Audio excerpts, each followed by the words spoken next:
Bismillahirrahmanirrahim. Assalamualaikum warahmatullahi wabarakatuh. Waalaikumsalam warahmatullahi wabarakatuh. Baik, apa kabarnya hari ini anak-anak? Baik, alhamdulillah baik. Sebelum kita mulai pembelajaran, mari kita melakukan doa bersama dulu seperti biasa ya. Muki, silakan dipimpin doanya. Dalam hati saja. Doa dalam hati mulai.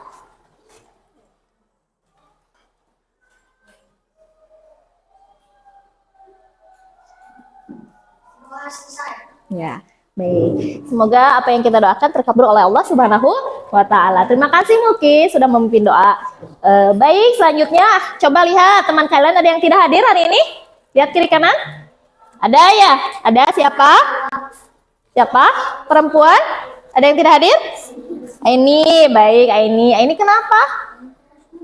Sakit ya? Sakit ya? Oke, mudah-mudahan kita doakan ya. Ini semoga cepat sembuh. Kalau laki-laki ada yang tidak hadir? Oh, Raib. Raib kenapa ya? Sama Rahman. Kenapa Raib sama Rahman? Sakit? Atau ada perlu?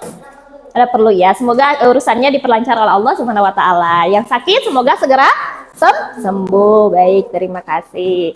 Oke, untuk pembelajaran hari ini kita akan belajar tentang integrasi etika dalam penggunaan apa sih Kak itu?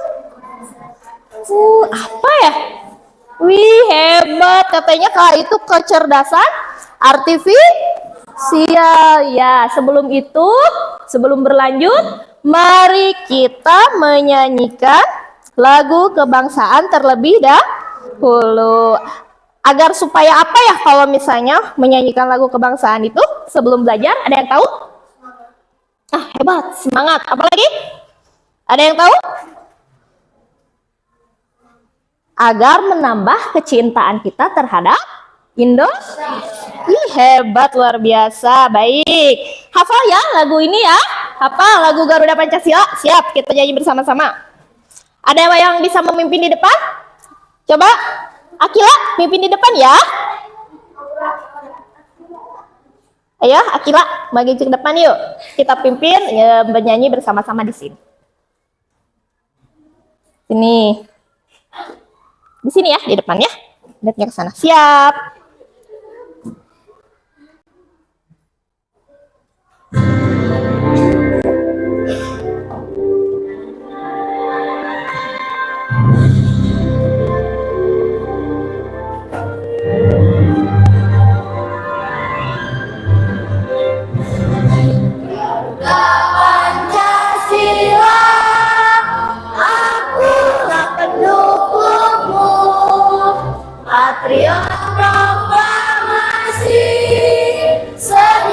Berkorban untukmu, Pancasila dasar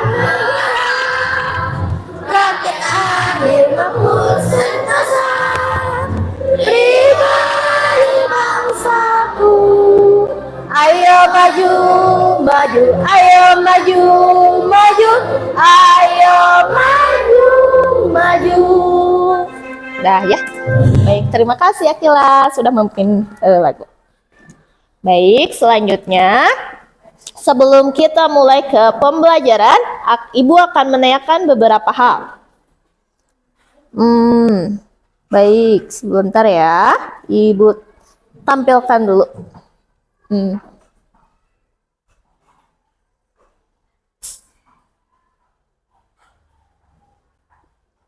Tujuan pembelajaran hari ini, baik Ibu sampaikan dulu tujuan pembelajaran hari ini ya. Kita tadi akan belajar tentang apa? Etika dalam penggunaan KA atau kecerdasan artifisial. Nanti kita akan bahas ya, KA itu apa. Sebelumnya Ibu bacakan dulu untuk tujuan pembelajarannya, yaitu mampu mengenal konsep etika menggunakan kecerdasan artifisial. Jadi nanti untuk anak-anak Ibu, untuk menggunakan KA ini kita harus memiliki etika, terutama etikanya harus bijak dan bertanggung jawab. Kemudian yang kedua, mampu memahami dan menerapkan prinsip penggunaan KA. Jadi nanti ketika menggunakan, kita harus juga sebelum menggunakan kita harus memahami dan juga menerapkan prinsip-prinsipnya. Nanti ada di sini prinsipnya ya, sama Ibu disampaikan. Yang dengan bijak dan juga bertanggung jawab seperti itu ya. Paham ya? Nah, yang baik, kita lanjutkan. Sebelum mulai lagi kita perhatikan di depan ada pertanyaan. Ibu akan bertanya, pernah menggunakan aplikasi berbasis KA? Atau media sosial? Nah, itu media sosial berbasis KA nggak ya? Kira-kira media sosial berbasis KA nggak ya? Pernah menggunakan aplikasi pintar? Nah, apa ya?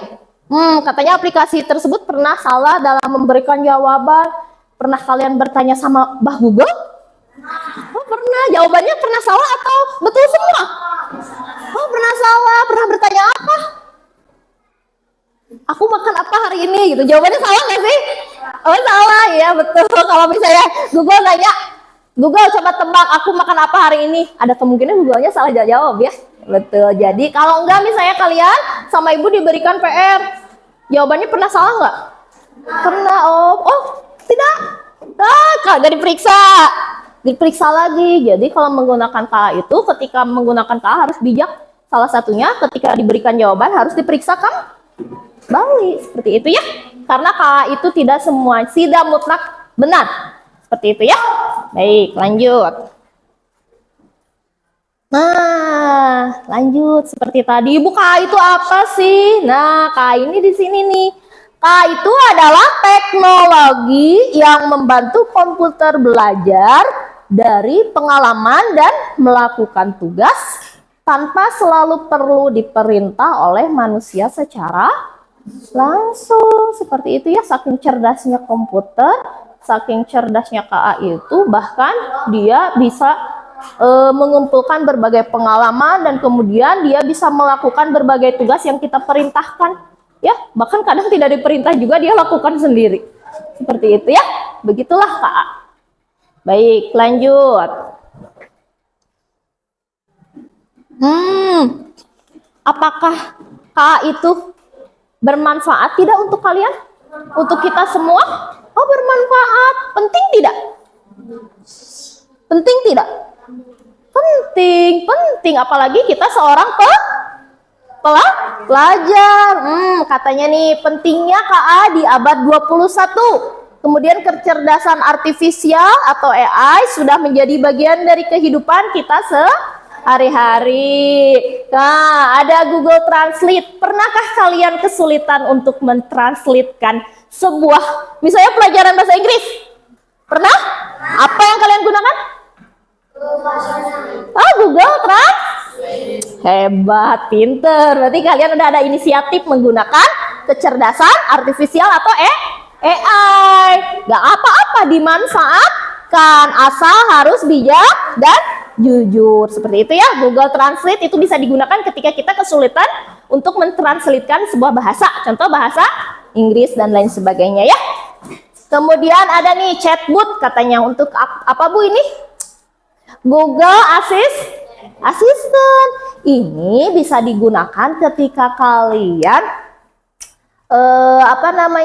misalnya membutuhkan bantuan untuk presentasi. Sebenarnya ini bisa digunakan atau enggak. Contoh misalnya kita malas mengetik ya. Di handphone pernah nggak malas mengetik? Kita hanya bicara saja, terus yang mengetiknya Google-nya. Nah, itu salah satu biasanya yang digunakan adalah Google Assistant. Seperti itu ya. Aku malas mengetik supaya tidak lelah aku bicara aja. Carikan tugas matematika. Tiba-tiba dia ngetik sendiri. Keluar lah. Ya, seperti itu ya. Itu adalah tugasnya Google Assistant atau chatbot. Seperti itu ya. Kemudian, ini pasti yang paling sering kalian gunakan. Sistem rekomendasi. Salah satu contohnya apa? Lihat gambarnya. YouTube. Siapa yang bisa menyebutkan biasanya kalian di YouTube cari apa? Informasi luar biasa. Tontonan apa? Mungkin berita. Luar biasa. Berita apa? Berita yang lagi hits. Oh, bencana ya, luar biasa. Terima kasih. Kemudian ada lagi di sini AI generatif. Ini biasanya digunakan untuk mencari jawaban atau pertanyaan-pertanyaan dari soal-soal agar mudah misalnya mengerjakannya. Seperti itu ya. Di Google bisa, namun di sini ini adalah gambar ChatGPT namanya. ChatGPT tahu? ChatGPT ada di handphone ChatGPT. ChatGPT. Jadi kalau kalian misalnya kesulitan dalam menjawab soal, itu dapat dimasukkan ke sini soalnya, nanti dia akan menjawab sendiri, keluar jawabannya sendiri. Tapi ingat ya, harus dicek kembali karena tidak kemungkinan pasti AI itu ada kesalahan dalam menjawab seperti itu ya. Oke, lanjut. Paham ya? Baik, lanjut. Ternyata anak-anak ibu, meskipun kita dimudahkan dalam menggunakan AI dan juga KA, dibantu dalam kehidupan sehari-hari, manfaat untuk kita, namun sebenarnya ada tantangan sama resikonya kalau kita menggunakan AI sama KA ini ya. Satu, bisa menimbulkan plagiarisme atau disalin mentah-mentah kayak gitu ya. Plagiarisme itu disalin mentah-mentah tanpa kita memeriksanya kembali, kemudian menggunakan bahasa kita kembali seperti itu. Kalau dalam sebuah penelitian ini akan dijadikan sebuah kejahatan dalam penelitian ya, itu tidak boleh.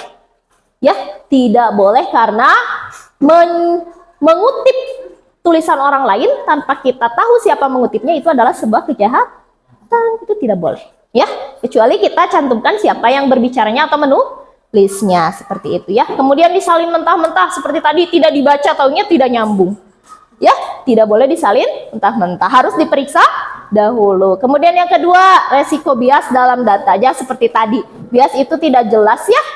Jadi seperti tadi tidak nyambung Bu katanya jawabannya. Ya, seperti itu ya. Makanya harus diperiksa. Kemudian yang ketiga adalah masalah privasi dan keamanan data. Coba Ibu mau nanya, ada yang pernah memasukkan nomor handphone ke Google atau ke aplikasi lainnya? Atau alamat rumah? Alamat rumah? Atau misalnya nomor ibunya? Nggak aman ya. Nah, anak-anak sebenarnya untuk melindungi privasi kita dan menjauhkan kita dari hal-hal yang tidak diinginkan ya, kita tetap aman. Pertama, kita tidak boleh sembarangan untuk mengintegrasikan atau memasukkan nomor kita ke sosial media. Ya, berhati-hati. Pertama, takut disalahgunakan oleh orang lain. Seperti itu ya. Kemudian yang terakhir, kurang tanggung jawab pribadi jika terlalu bergantung. Ini yang paling sering sayang, ketika ibu memberikan tugas di rumah, terutama PR, kalian terlalu bergantung dengan AI, jadi kalian tidak mau mencari sendiri jawabannya, seperti itu ya. Jadi tolong harus bijak ya, ketika mau digunakan, boleh digunakan tapi harus bijak, seperti itu ya. Paham ya? Oke, lanjut. Seperti tadi yang Ibu bilang, ada beberapa prinsip yang harus digunakan ketika kalian menggunakan AI atau KA ini. Yang pertama, prinsip yang pertama silakan dibaca apa? Kejujuran. Contohnya apa? Seperti itu. Tiba-tiba Ibu melakukan ujian dadakan. Ada yang bawa handphone. Tiba-tiba dia searching lah. Nilainya 100. Menurut kalian jujur tidak? Tidak, luar biasa. Jadi itu tidak boleh dilakukan. Ya, baik. Lanjut. Di bawahnya ada apa lagi dibaca? Akuntabilitas. Contohnya apa? Seperti itu ya. Jadi ketika kita menggunakan AI, kita harus ada prinsip akuntabilitas. Ketika mengerjakan boleh menggunakan AI, tapi kita harus bertanggung jawab atas hasilnya. Seperti itu ya. Maka dari itu sebelum kita bertanggung jawab di atas jawaban AI, kita harus periksa dulu supaya jawabannya benar. Jangan-jangan salah. Seperti itu ya. Kemudian transparansi. Transparansi apa? Coba dibaca. Sama Ibu ditanya, Mulki bikin gambarnya ini dari mana? Kata Ibu teh bagus sekali. Nilainya misalnya 90. Tiba-tiba Mulki bikinan aku, katanya gitu ya. Ternyata itu bikinan AI. Kira-kira jujur nggak? Transparan nggak? Tidak, itu tidak boleh. Lanjut ya. Ada prinsip apa lagi? Ke A? Dibaca?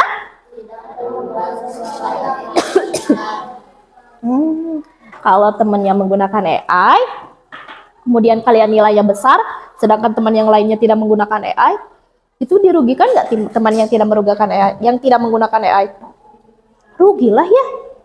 Ya, jadi ketika itu makanya prinsip-prinsip ini harus digunakan. Ya. Kemudian privasi, dibaca privasi. Seperti yang tadi Ibu bilang, tidak boleh sembarang memasukkan nomor, apalagi alamat rumah, apalagi selain alamat rumah, misalnya nih yang paling kalian sering nih apa? Foto. Hati-hati ketika kalian mengupload foto, barangkali nanti ditakutkan ada yang menyalahgunakan. Gimana kalau tiba-tiba foto kalian ada di misalnya sosial media lain, kalian uploadnya di Facebook misalnya, tapi tiba-tiba ada di sosial media lain, di Instagram atau di WA, seperti itu ya. Misalnya tiba-tiba anak hilang padahal tidak hilang, itu udah disalahgunakan tidak? Disalahgunakan. Jadi berhati-hatilah ketika mengupload foto, alamat, atau hal-hal yang privasi seperti itu ya. Ingat, hati-hati. Baik, dibaca lagi tadi prinsip etika KA itu sama EA itu ada apa aja? Kejujuran, kemudian akun, kemudian dan terima kasih. Baik, lanjut. Setelah itu, baik, kita sampailah kepada inti pembelajaran. Silakan untuk anak-anak Ibu, sebelum kita mengerjakan studi kasus, nanti setiap kelompok akan sama Ibu diberi studi kasus. Silakan anak-anak untuk duduk di kelompoknya masing-masing. Nanti Ibu akan integrasikan kepada 5 kelompok. Kelompok pertama, silakan langsung duduk ini ya pada kelompoknya. Ini kelompok 1, 2, 3, 4, dan yang di belakang kelompok 5. Baik, kelompok 1, Fahri, Iqbal, Naura, Nafisa. Silakan sebelah sini. Yang ini berdiri dulu. Silakan. Yuk, pindah. Boleh? Sini. Kemudian kelompok kedua, Faas, Akbar, Fadlan, Jani di sebelah sini.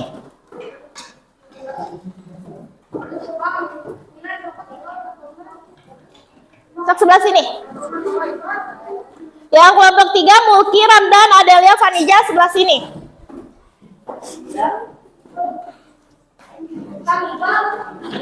Kelompok 4, Rici, Sultan, Zahra, Akila sebelah sini.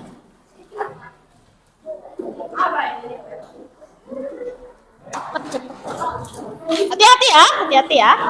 Hati-hati, silahkan. Kelompok 5, Gozi, Sandra, Nabila, sama Nadia di sebelah sini. Mana kelompok 4 sebelah sini? Kelompok 5 sebelah sini. Silakan.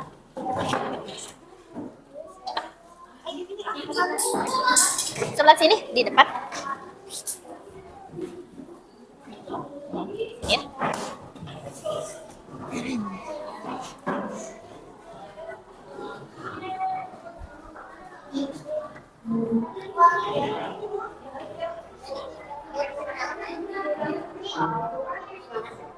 Baik, sudah masuk kelompoknya masing-masing. Kelompok 1, kelompok 2, 3, kelompok 4, 5. Oke, luar biasa. Sebelum kita mulai untuk mengerjakan studi kasus, Ibu mau tepuk semangat dulu bareng-bareng. Tepuk semangat.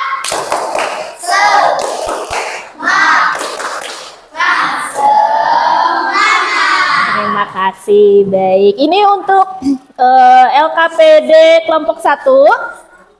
Ini untuk kelompok 2. Ini untuk kelompok 3, 4, dan juga kelompok 5. Baik, sebelum mengerjakan, dengarkan dulu ya. Pertama, diberi nama kelompok. Jangan lupa ya. Silakan diberi nama kelompok, kemudian silakan lakukan diskusi dengan teman kelompoknya. Duduknya boleh berputar untuk memberikan kenyamanan kalian berdiskusi ya. Boleh seperti itu. Ya, boleh silakan. Kelompok 4 aja. Ya, boleh. Nama kelompok 1, 2, 3, 4, dan 5. Seperti itu ya. Kemudian selanjutnya jika ada yang tidak paham boleh ditanyakan sama ibu ya. Silakan boleh dibuka lembar studi kasusnya dan dikerjakan. Silakan diberi nama kelompok, jangan lupa ya, diberi nama kelompok. Jangan lupa. Boleh? Cuma nama kelompoknya. Iya.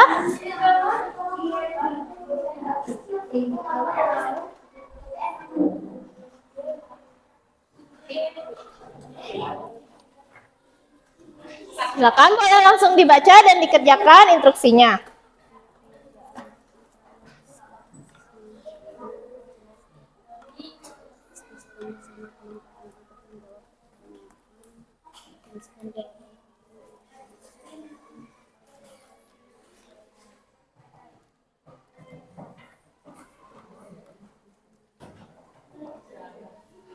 Ada kolom jawaban di bawah, silakan dijawabnya di bawah ya. Dijawab di bawah, itu ada kolom jawabannya untuk pertanyaan, dijawabnya di bawah, tidak usah di sampingnya. Menurut pendapat kalian bagaimana? Silakan tulis pendapatnya.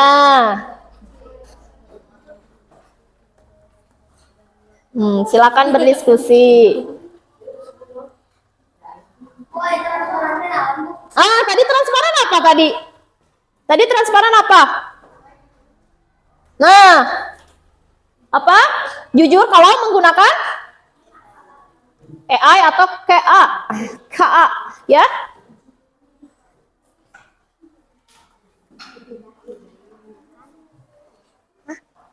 Tidak menggunakan. Rina menggunakan. Boleh, tidak menggunakan prinsip penggunaan AI, boleh. Ayo. Ibu beri waktu 10 menit ya.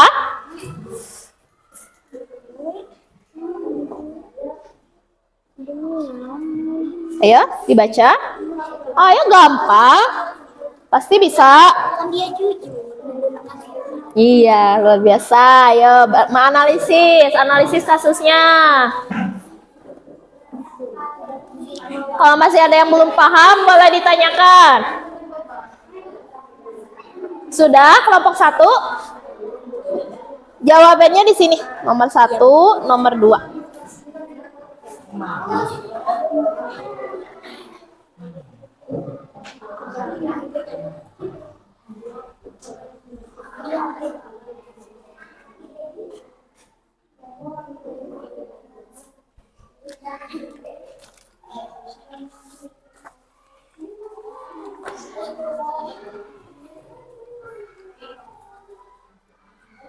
Sudah? Belum?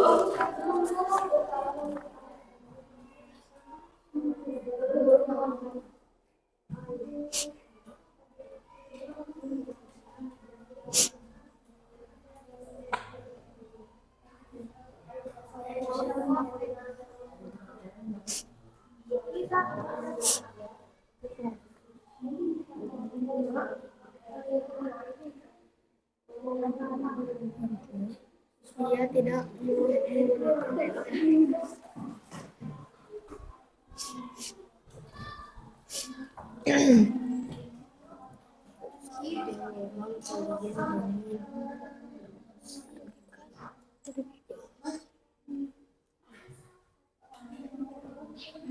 Bagaimana sebaiknya aturan lomba agar semua peserta adil dalam menggunakan AI? Jadi gimana coba kira-kira? Ada aturan supaya apa? Misalnya seperti itu. Misalnya panitia mengadakan aturan atau membuat aturan. Apa aturannya? Supaya adil. Aturan misalnya. Ya, saya udah luar biasa. Tunggu sebentar ya. Tunggu teman-temannya. Boleh, ini disimpan sini supaya nanti ketika di-spin untuk presentasi tinggal ngambil ya. Ya, kelompok 3 sudah beres? Belum.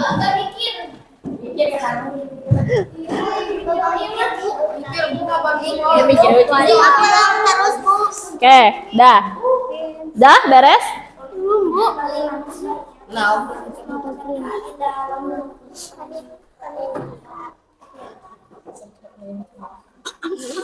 Kira-kira aturan supaya misalnya perlombaannya berjalan secara adil itu harus ada peraturan apa? Nah, boleh seperti itu, boleh. Ada lagi? Sudah? Ini apa? Oh, resikonya apa? Bisa mengakibatkan apa ya? Cuma 2. Bisa mengakibatkan apa? Kalau si Dodinya iseng itu tadi seperti ibu apa tadi bilang? Sudah selesai? Oke, kalau yang sudah selesai boleh balik lagi sebelah. Semadapnya balik lagi sebelah ke depan. Boleh. Nah, seperti itu.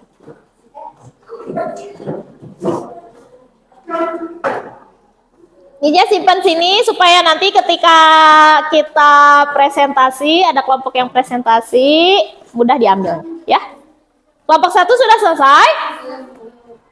Belum? Gimana?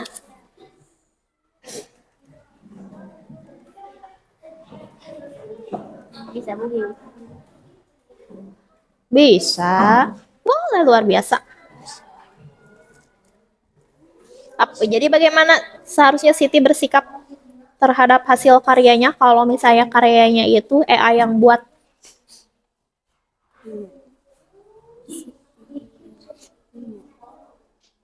Harus banggakah atau berusaha untuk membuatnya sendiri? Lain kali bagaimana? Bagaimana? Sudah? Kelompok 5 sudah? Luar biasa. Oke, simpan di depan bangkunya masing-masing. Sudah? Sudah? Hebat. Sudah selesai ya? Semua kelompok sudah selesai? Kelompok 1 sudah? Udah, baik. Terima kasih. Boleh menghadapnya lagi ke depan. Baik, untuk selanjutnya ketika sudah selesai menganalisis studi kasusnya, kita akan melakukan presentasi untuk membahas terkait studi kasus dari yang kalian lihat ya atau kerjakan. Namun tidak semua kelompok. Sebelum itu, kita akan menggunakan spin dulu ya. Jadi kita akan pilih kelompok mana yang akan melaksanakan presentasi. Oke, siap. Siap? Oke, siap. Hitung ya. 1, 2, 3, 4. Belum. Siap. Panik. Oke, semangat untuk kelompok 2. Kelompok 2. Baik, silakan untuk kelompok 2 untuk melakukan presentasi ke depan. Seperti itu ya. Boleh. Ayo, kelompok 2. Ya, sini, Sang. Boleh? Depan? Iya, semuanya. Ya, ininya di bawah hasilnya. Tinggal diutarakan hasil dari diskusi untuk menganalisis studi kasus yang kalian lakukan bersama teman-teman ya. Silakan. Silakan. Assalamualaikum dulu.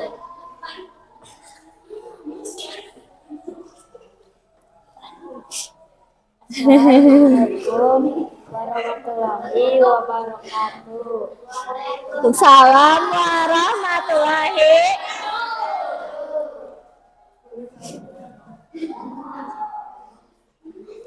Baik, silahkan. Studi kasusnya dibacakan dulu. Ya, ini dibacakan dulu. Budi diminta membuat karangan tentang cita-cita. Nanya di tengah sini. Ya, Budi. Budi diminta membuat karangan tentang cita-cita saya. Dia memakai AI untuk menulis seluruh isi karangan, lalu menyerahkannya tanpa menambahkan sedikitpun tulisan dari dirinya. Jadi hasilnya seperti apa? Pertanyaan yang pertama bagaimana? Apakah Budi sudah bersikap jujur? Apa yang sebaiknya Budi lakukan agar lebih jujur dalam menggunakan AI? Oh, bagaimana? Untuk jawaban yang pertama katanya apakah Budi sudah jujur atau belum? Hasil diskusi kalian jawabannya apa? Budi tidak jujur. Oh, Budinya tidak jujur. Kemudian yang keduanya harusnya bagaimana? Seharusnya dia tidak menggunakan. Oke, luar biasa. Terima kasih untuk kelompok 2, tepuk tangan bersamanya. Silakan duduk kembali. Baik. Oke, terima kasih ya. Baik, duduk dalam kelompok aja. Dengarkan dulu ya. Untuk selanjutnya, terima kasih untuk anak-anak ibu telah mengerjakan studi kasusnya. Yang presentasi, terima kasih ya. Presentasinya sudah bagus. Baik, selanjutnya. Ada beberapa hal yang bisa kita lakukan ketika contoh tadi dalam studi kasus ada yang mengerjakan tugasnya atau karya membuat posternya menggunakan AI katanya Bu. Kira-kira yang menggunakan AI tapi jadi posternya bagus, menurut kalian itu adil atau tidak? Menggunakan prinsip AI atau enggak? Enggak ya, karena prinsipnya harus adil ya. Ketika kita mengikuti lomba membuat poster, kita juga harus membuatnya sendiri, tidak boleh menggunakan AI. Kemudian ada kasus selanjutnya tadi, ada yang menggunakan AI tapi dia jujur, Bu, ini AI yang membuatnya. Katanya siswanya berbicara pada gurunya, mengakui bahwa ini adalah bukan hasil karya sendiri tapi hasil karya AI. Kira-kira menurut kalian seperti apa? Jujur, luar biasa. Itu menggunakan prinsip AI tidak? Menggunakan? Menggunakan prinsip apa? Kejujuran, luar biasa. Baik, selanjutnya. Untuk selanjutnya lihat ke depan. Kemudian ada beberapa contoh langkah yang bisa kita lakukan dalam menggunakan AA atau AI anak-anak ya. Jadi pertama, satu, mencatat jikalau kalian menggunakan AA atau AI dipakai dalam membuat tugas. Jadi jangan langsung salin atau copy paste kalau kalian langsung ya. Nah, dicatat dulu, kemudian dianalisis lagi, dilihat lagi, takutnya jawabannya salah. Kemudian yang kedua, menggunakan KA untuk cari ide, bukan Bu, aku idenya lihat dari Google, kira-kira boleh tidak? Bu, aku mau menggambar pemandangan, tapi lihat idenya dari Google, boleh tidak? Boleh, karena yang menggambarnya tetap kita kan, cuman kita lihat ide-idenya dari AI atau dari Google. Itu boleh. Mencari inspirasi menggunakan AI dengan bijak itu boleh. Yang ketiga, menjaga kejujuran akademik. Jadi kalau dalam dunia belajar, kalau menggunakan AI harus jujur, seperti itu ya. Berarti Bu, boleh dipakai atau tidak AI itu dalam dunia belajar? Boleh, sangat boleh, namun harus bijak dan jujur. Selanjutnya, diskusi kelas tentang pengalaman menggunakan AI. Jadi ketika kalian saling bertukar pikiran, bertukar pengalaman, ya, untuk menghindari hal-hal yang tidak diinginkan dalam menggunakan AI itu bisa digunakan ya. Baik, selanjutnya. Ada yang mau menyimpulkan tentang pelajaran hari ini? Kira-kira apa? Tidak usah panjang-panjang. Bu, tadi prinsipnya ada kejujuran, boleh. Kira-kira ada yang mau menyimpulkan? AI itu apa tadi? atau KA? Neng Padla, itu apa? Kecerdasan artifisial. Kemudian kesimpulannya apa? Harus dalam menggunakan AI. Luar biasa. Baik. Alhamdulillah untuk pelajaran hari ini selesai. Sebelum kita akhiri, ada yang mau ditanyakan terlebih dahulu? Ada ya. Untuk itu, mari sebelum Ibu tutup, Ibu akan menyampaikan beberapa hal ya. Boleh menggunakan AI, boleh menggunakan apapun aplikasi, tapi harus menggunakannya dengan bijak dan juga jujur. Silakan manfaatkan untuk keperluan belajar kita semua. Baik ya, terima kasih untuk pembelajaran hari ini. Untuk pembelajaran hari ini, Ibu akhiri dengan ucapan Assalamualaikum warahmatullahi wabarakatuh.